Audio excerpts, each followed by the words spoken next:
What is up? We're going to put the Makita up against the Flex.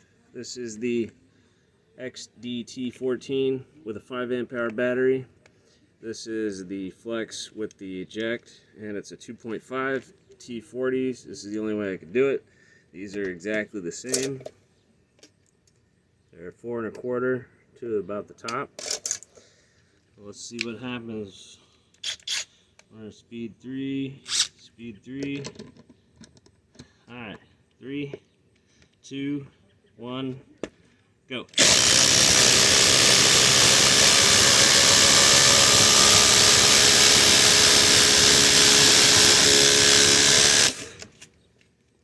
Oh, was not expecting that.